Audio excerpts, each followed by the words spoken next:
Yo, this is the ancient Texan. Well, the horse me. This morning I listened to a podcast, about half of it with my wife, and then the other half driving to a UUFN fellowship meeting. And the podcast I listened to was Liz and Ann, and I think it was their June episode on Broken Cup. And the general discussion was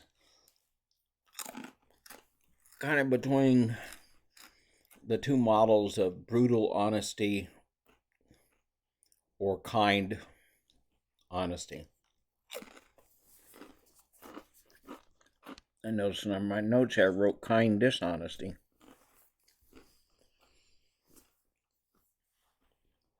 Well, when listening to Liz talk at the fellowship, it was a great talk. And I think besides just saying it was a great talk and a great sermon, I think it came from the fact that it's coming from a great person. And I don't think a person until they evolve somewhere down the line of what I think is being a good and great person is able to give a great talk, without paying their dues and a lot of screw ups down the road.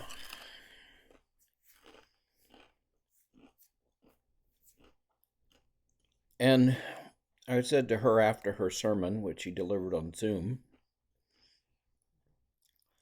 that I'm more of the school of wait until they ask me. And of course, that's the theory. That doesn't mean I pull that off very often. My background is, I want to add one more little comment there. My previous podcast was Love Too Easy. And I shoot this first on a YouTube video, which is youtube.com/ampersand Ancient Texan with the A and the one word, Ancient Texan, with the A and the T capitalized.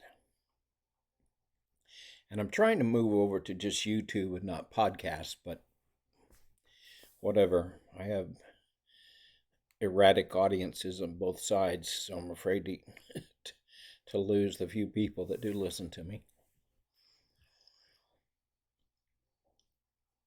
My previous podcast was Love Too Easy. Well, as soon as Liz started talking, I knew that she was one of those persons that I love just almost from the moment she opens her mouth.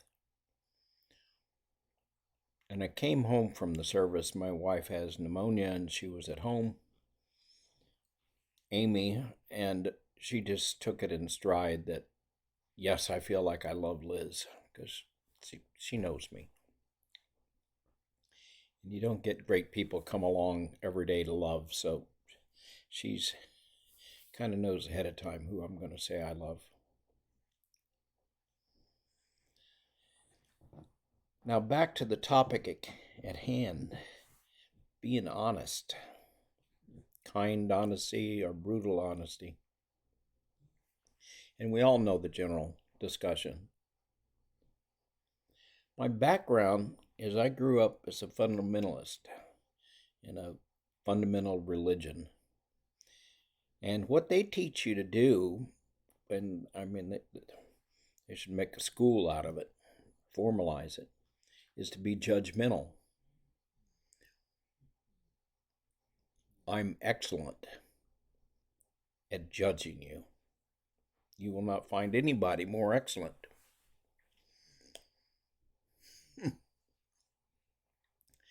And of course, I've intellectually moved on from that. But like the Catholic Church says, give me a child till he's 6 and I'll own him for life. Well, they've got this judgmental gene planted in me that's just like, it can't be ripped out without killing me.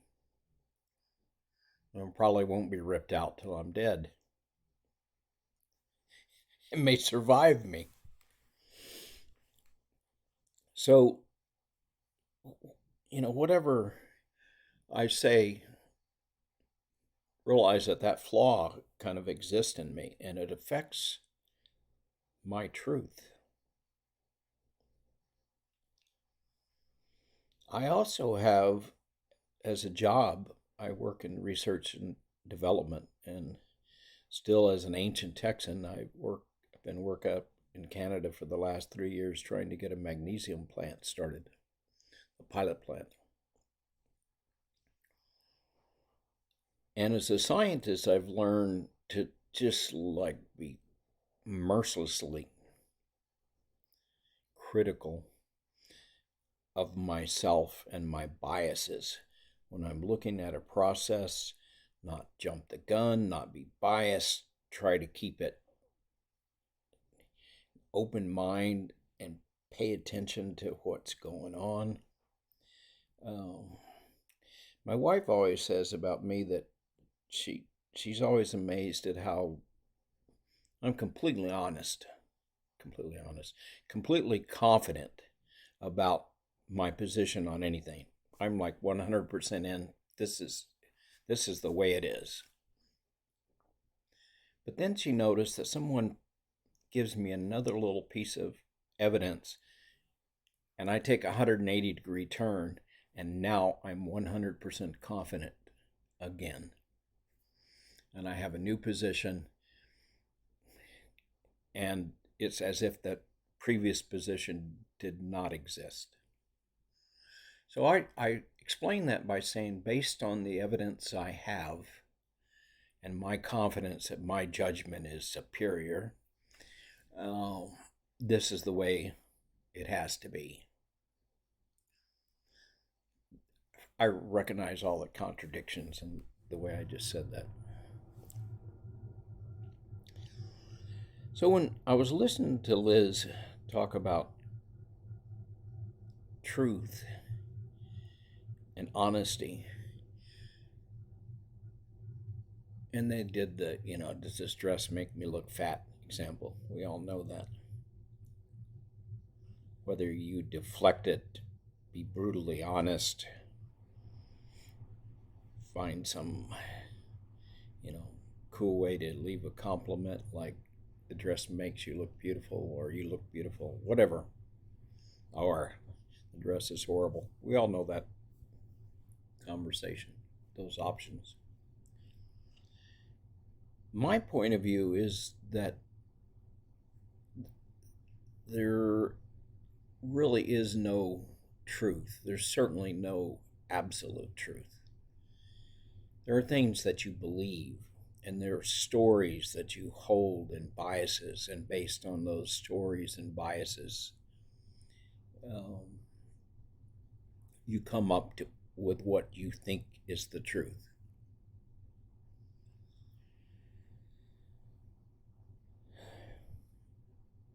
Now, all stories, it turns out, are incomplete and they're all biased. So, if your truth is based on the story that you're telling yourself of what the circumstance is, what you know about that person, what you know about yourself, what you're in your infinite wisdom, you know the right answer and thing to do. But you also recognize that all stories are incomplete and biased. Then it should give you a little bit of pause before you insist on telling your truth to someone when it's going to hurt them. Doesn't mean you might make the judgment that that's, for the greater good and the world's going to come out better. But a little humility in recognizing that the story that we hold and the truths attached to those stories may not be quite right, may be incomplete and biased, might give you a little pause. I've also learned that, the audience has to be ready to hear the answer and the truth. And that by speaking it, it doesn't necessarily move them closer to a greater understanding about themselves or the situation. It may actually push them away from that. So there's a lot of value in just sitting back and listening to them. And my wife's great about this. She asks questions that let them find the answer, and she has great patience. She'll do this with her son that lives with us, and she's willing to let these questions roll out and the answers appear over the term of years. I give someone 5 minutes on a generous day to know the answer.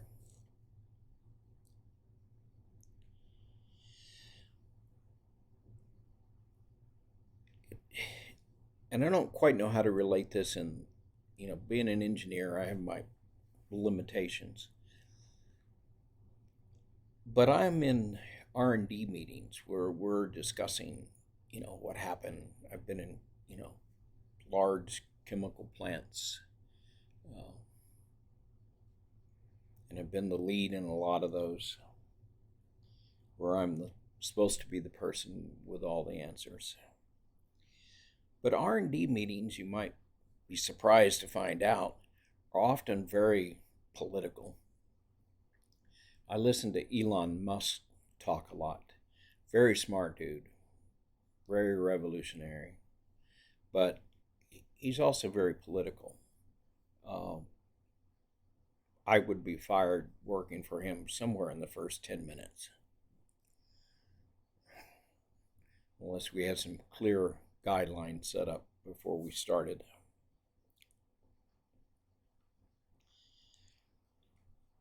I'm good at understanding complex chemical systems. I've been doing it for 55 years, so part of it is, anybody would be smart after 55 years. I'm right on that gray zone of where I'm starting to lose my wit and logic brain. I'm starting to be an old dude. And yet I have this big pile of experience and that balance of, slowly losing it. And at the same time, you have all this information. I generally know what's going to happen in a chemical plant, and especially after that plant's been turned on 2 or 3 times. And I've watched it run, and we've collected data, and I've seen it form and reveal itself. A plant has a certain character and a certain way of performing, and each individual step, how it performs affects the next step, and the recycle streams that come around affect that. And you can watch it and understand it. I was once in in a meeting with a big CEO that was kind of very, hard school. He runs a company, he's the boss, and he is telling us about this new venture we're doing and how it's going and how great it is. And somehow I got put on the spot and asked what my opinion was about this thing. And I said,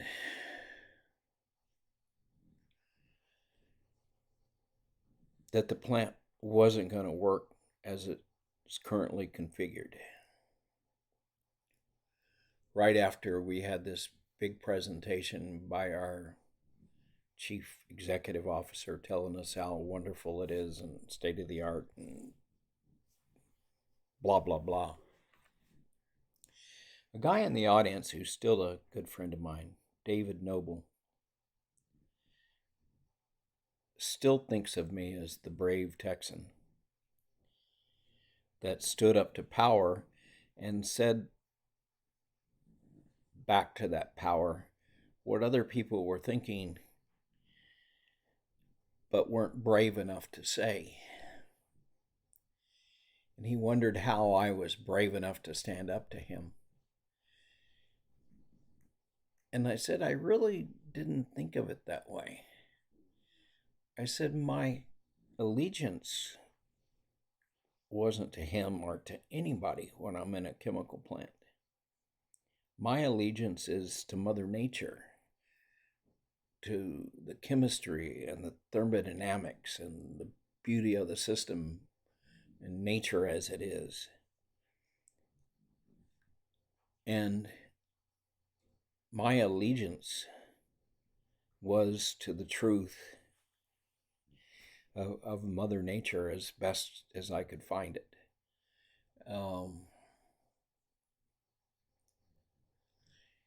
The early young me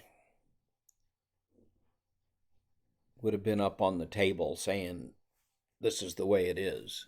And I probably would have been right, because I've been good at this a long time. And then when we turned it on and the plant ran like I said it was going to and had the problems I said it's going to have, and then I would have been up on the table after the meeting saying, I told you so.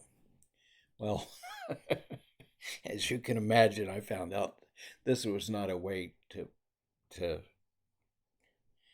build friends and persuade your enemies. It's kind of like, the Republican Democrat discussions or any political one. We like to believe that we can put together the perfect argument and persuade somebody. But it turns out it's more about the human connections we make with that person and listening to them that allows them someday in the future to actually ask our opinion and listen to us.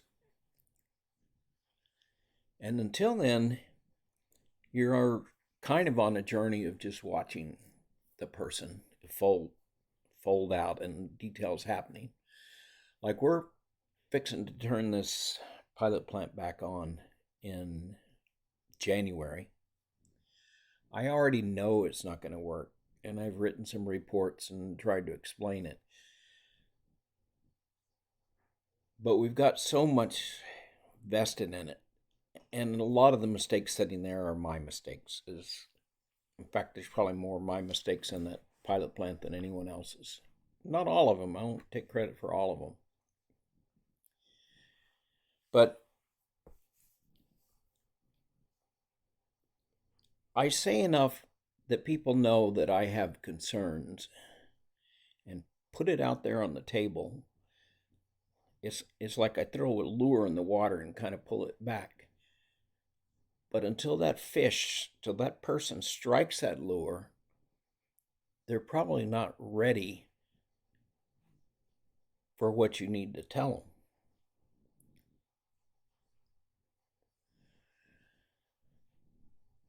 So when we turn that plant on, I know where our problem's in, and when it, falls on its face,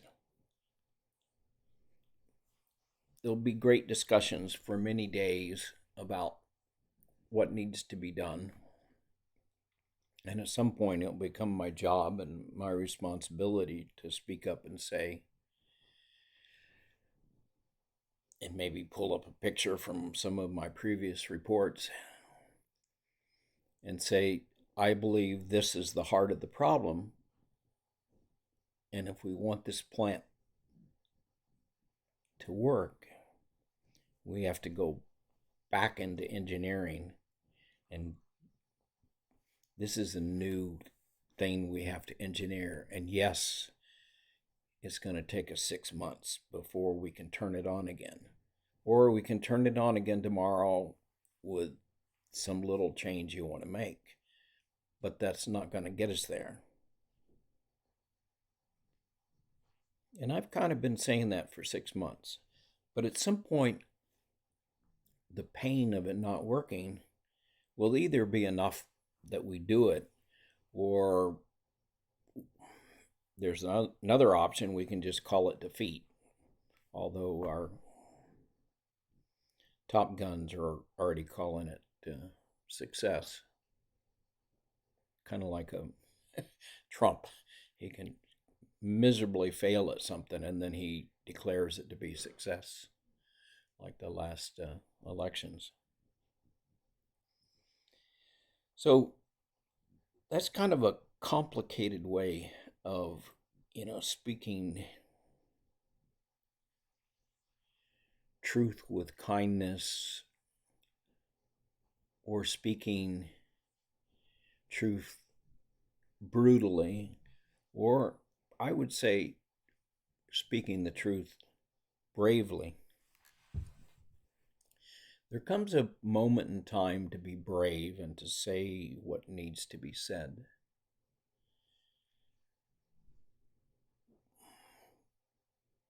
But we seldom get to that because there's also a time to just listen with kindness and not say anything. And maybe if you're wise, like my wife, ask a few questions that moves the subject along, and to be patient with things unfolding in the fullness of time. But this, being honest with kindness, or honest with brutally honest, is a complicated subject with a lot of nuances.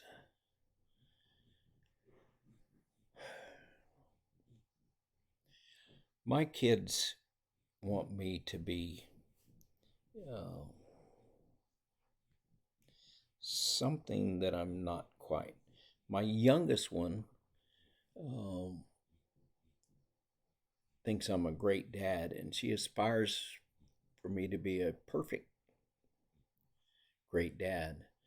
And if I say something a little sarcastic or with a little bit of anger on a podcast or in a discussion, she comes to me and tells me that she's disappointed, that she expects more from me. I can live with that. It's sometimes a little too high a bar.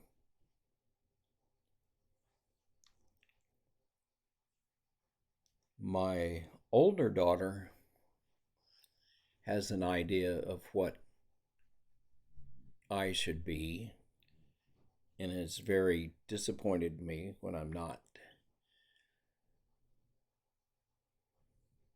But it's not always clear to me that I have the freedom with her to disagree with her opinion of what is right.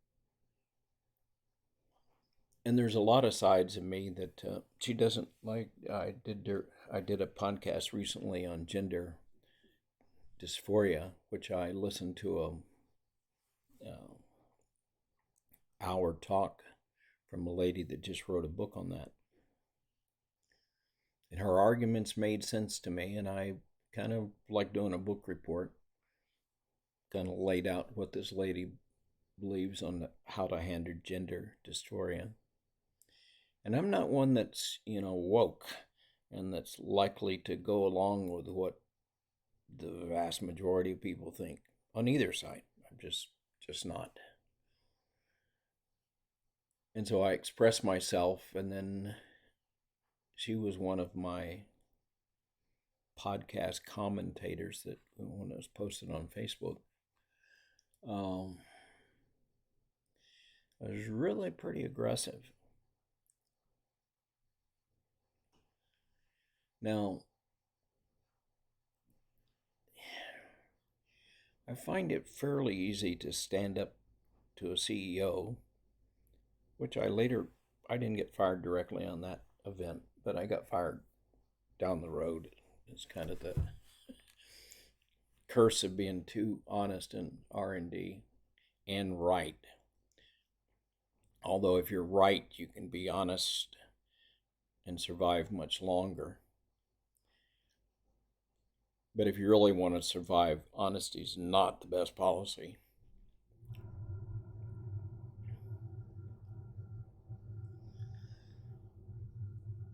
But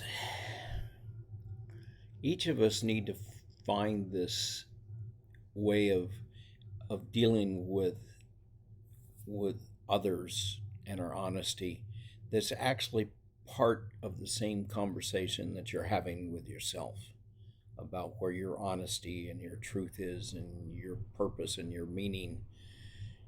And the better you're able to handle that inside yourself, the better you know and are able to know when to listen and when to talk, and to be okay with waiting, and to be okay with letting other people think something about you that maybe is not true. It's okay. It's not your job. And when I get really old and wise, I'll be able to do that and be able to extract a little bit of my judgmental genes out of my biased viewing of the story in front of me. Wow, that was a messed up sentence. Anyway, I think I've got to the stage of this podcast where I'm rambling. So I think I'm going to have a cheese crisp and publish this podcast as it sits.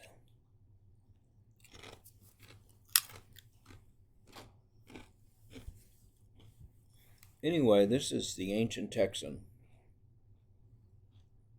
with his version of the truth and speaking truth kindly. Hope you have a good one. Namaste.